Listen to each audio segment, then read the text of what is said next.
Good day, everyone. Welcome to this presentation on occupational noise exposure and age as predictors of disabling hearing loss in Pakistan. This study, conducted in Rawalpindi and Islamabad, explores the prevalence, risk factors, and functional impacts of hearing loss in these urban and semi-urban areas. This research provides significant insights into the growing public health issue of hearing loss. Hearing loss is a growing global health issue, with approximately 1.5 billion people worldwide living with some degree of hearing impairment. Of these, 430 million suffer from disabling hearing loss, defined as a threshold of 35 decibels or higher in the better ear. This is a major public health concern, and the numbers are expected to increase significantly, with projections indicating that by 2050, 2.5 billion people could be affected. The global cost of unaddressed hearing loss is staggering, reaching nearly $1 trillion annually, highlighting the need for urgent action and intervention. Turning our focus to Pakistan, the situation is equally alarming. It is estimated that 14.5 million people in Pakistan, or 6.9% of the population, suffer from hearing loss. Additionally, 8 to 10% of Pakistanis experience some form of ear damage. However, a major issue in Pakistan is the lack of access to hearing aids. Only 1 in 40 individuals with hearing loss has access to the necessary device, primarily due to the prohibitively high costs, ranging from 50,000 to 300,000 Pakistani rupees. This financial barrier prevents many from seeking the help they need. Despite the growing prevalence of hearing loss, much of the existing research on the issue has a limited scope, focusing on specific populations or lacking comprehensive data. A significant gap in the literature is the lack of integration between objective measures such as pure tone audiometry, PTA, and subjective assessments like the Hearing Handicap Inventory for Adults, HHIA. Our study aims to fill this gap by combining both types of data, providing a holistic and community-based understanding of hearing loss. This approach will allow us to better understand the full impact of hearing loss and inform more effective interventions. We used a cross-sectional design to assess the prevalence, risk factors, and impact of hearing loss in Rawalpindi, Pakistan. This design helps us understand the relationships between different factors and hearing loss at a specific point in time. The study was conducted from January to June 2024 in Rawalpindi and Islamabad, covering both urban and semi-urban areas. Data was collected from health centers, schools, and ENT clinics to ensure a representative sample. We included 400 participants aged 12 to 70, with an average age of 41.5 years. We made sure to have an equal balance of age and gender. Of the participants, 54% were female, 48% lived in rural areas, and 21% had occupational noise exposure, a key risk factor for hearing loss. For hearing tests, we used pure tone audiometry at different frequencies to measure hearing loss. The World Health Organization defines disabling hearing loss as a threshold of 35 decibels or more in the better ear. To measure the impact of hearing loss on daily life, we used the Hearing Handicap Inventory for Adults, HHIA, which helps us understand the emotional and social effects of hearing loss.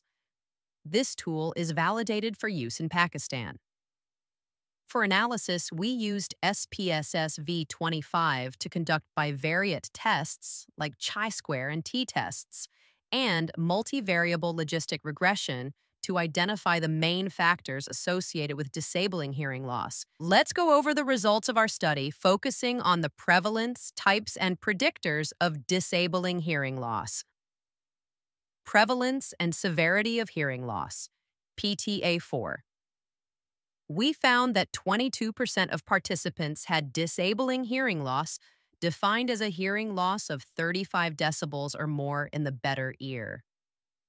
Most participants had mild or moderate hearing loss, with fewer experiencing severe or profound hearing loss.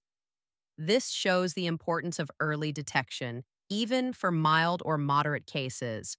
Distribution of hearing loss. Types. Regarding the types of hearing loss, 60% had sensorineural hearing loss, affecting the inner ear or auditory nerve. 24% had conductive hearing loss, caused by problems in the outer or middle ear, and 10% had mixed hearing loss. The remaining 6% had indeterminate types. This highlights the need for tailored treatment based on the type of hearing loss. Independent predictors of disabling hearing loss. We found that age and occupational noise exposure are strong predictors of disabling hearing loss. For every 10-year increase in age, the odds of hearing loss increased by 38%. People exposed to occupational noise had a 58% higher risk of disabling hearing loss. Functional impact and hearing aid use, HHIA.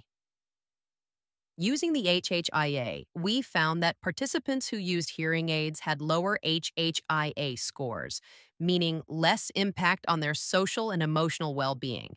Those who didn't use hearing aids, especially those with disabling hearing loss, had higher HHIA scores, showing the negative effect of hearing loss on their lives. This study makes several important contributions to hearing care research. Integrated assessments. We combined audiometric tests with the Hearing Handicap Inventory for Adults, HHIA, to get a complete picture, linking physical hearing loss with its emotional and social effects. Multifaceted impact. Hearing loss doesn't just affect hearing, it also impacts mental and social well-being. Recognizing this helps us design better, more holistic solutions. Multiple risk factors. The study found age and occupational noise as major predictors of disabling hearing loss, offering key insights for prevention efforts. Hearing aids for inclusion. Hearing aids greatly reduce emotional and social burdens, showing their importance in improving communication and inclusion. Low resource settings. Lastly, our findings guide policy and practice to improve hearing care access in low and middle-income countries. Now, let's look at the implications and limitations of the study. Implications. The study highlights the need for targeted public health interventions, especially in rural areas. Early detection and better access to hearing aids are essential. We also recommend policies for age-targeted screenings and better noise control in workplaces to prevent hearing loss. Additionally, improving awareness and affordability of hearing aids and addressing the stigma surrounding their use are crucial steps. Digital health solutions, like telemedicine and e-health platforms, can also help increase access to hearing care. Limitations. While the study provides valuable insights, there are limitations. The cross-sectional design prevents us from determining cause and effect relationships. Self-reported data may also lead to recall bias. The findings might not apply beyond Rawalpindi and Islamabad, and pure-tone audiometry doesn't capture the full impact of hearing loss in everyday life. Other factors like socioeconomic status and healthcare access may also affect the results. To summarize the key findings of our study, we found that 22% of participants in Pakistan have disabling hearing loss. We identified two significant predictors of disabling hearing loss: age and occupational noise exposure. Specifically, for every 10-year increase in age, the odds of hearing loss increased by 38%, and individuals exposed to occupational noise had a 58% higher risk of developing disabling hearing loss. Moreover, the study highlighted the positive impact of hearing aids. Those who used hearing aids reported significantly reduced psychosocial burdens. However, The usage of hearing aids is critically low, with only 7% of participants using them, underscoring the need for more accessible and affordable solutions. Recommendations. Based on these findings, we recommend several actions to address the challenges posed by hearing loss in Pakistan. First, early detection and public health interventions are essential to reduce the prevalence of hearing loss. We also recommend increasing access to hearing aids, making them more affordable and combating the stigma associated with their use. Additionally, it is crucial to prioritize occupational noise control and workplace interventions to prevent noise-induced hearing loss. Lastly, leveraging digital health technologies, such as telemedicine and e-health platforms, can help improve accessibility, particularly in rural areas. By adopting a holistic approach that links clinical, functional, and technological dimensions, we can develop effective hearing healthcare systems that benefit individuals worldwide, particularly in low-resource settings. Thank you for your attention.